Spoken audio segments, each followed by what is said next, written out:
Crooked River, Chapter 10. After the no-good trapper, a whole river of people started coming to our door to see Indian John. It was as if the trapper had opened the waterways of curiosity, and folks arrived from far and wide to stare at a captive Indian. I didn't care for their visits at all. Amos had once told me about learned pig shows where people paid a few cents to see an exhibition where real pigs spelled and counted.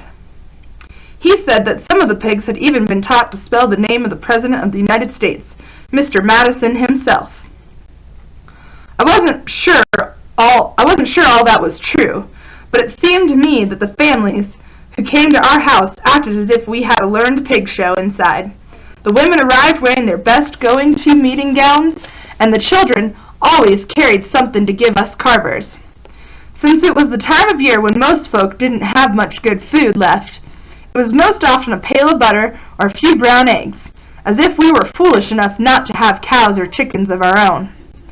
After they stepped inside, the women would cast their eyes around our cabin and say in a jumpy voice, "That Indian ain't allowed free, is he? You've got him in chains now, I suppose." If it was up to me, I would have told them the Indian was sitting by the fire and sharpening his hatchet. See how fast that would make them throw on their bonnets and turn on their heels and run? Let them leave Indian John and us alone. But Pa would certainly hear of it and give me a thrashing. He had given Laura an awful hard scolding when he got word of how she had treated the miserable trapper. So me and Laura didn't have any choice but to tell the visitors where to find Indian John, chained in the loft. Then they would go up the narrow stairs, real slowly, still talking to us as they went up. Always the women in front and their children behind, clutching hold of their skirts. After a period of silent staring, when we could just hear the feet of the children shuffling back and forth on the floor, they would often holler down to us, "He's asleep! When's he wake up?" Truth to speak, I think Indian John just pretended to be asleep when he heard footsteps.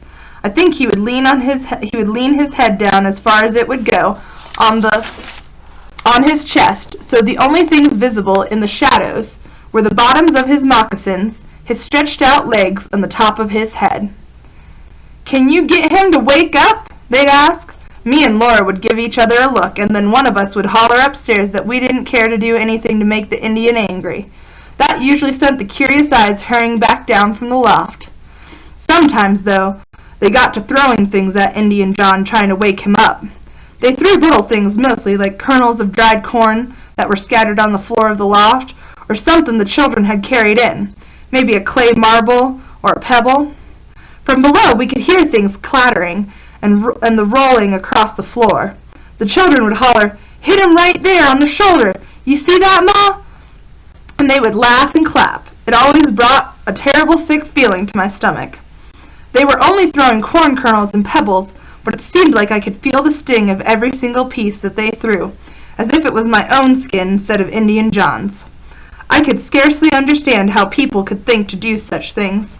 Me and Laura tried to keep the loft swept as best we could. After the visitors left, I often went upstairs and swept again. If Laura wasn't minding me, I would leave something small near Indian John's feet to try to make up for what the folks had done. Once I left him a brown butterfly wing I found near the spring house, and another time a scrap of green silk ribbon I had saved since Ma's death. Sometimes, before I went back downstairs, I would whisper that I was real sorry for the way people were. I expect that he didn't understand a word, but I felt better for saying it. After seeing what a gazing stock they made of Indian John, I never wanted to go to a learned pig show. Not even when I was old. It seemed to me that it wasn't right to stare at anything human or animal in a show, even if it was only trained pigs who could spell the name of the president.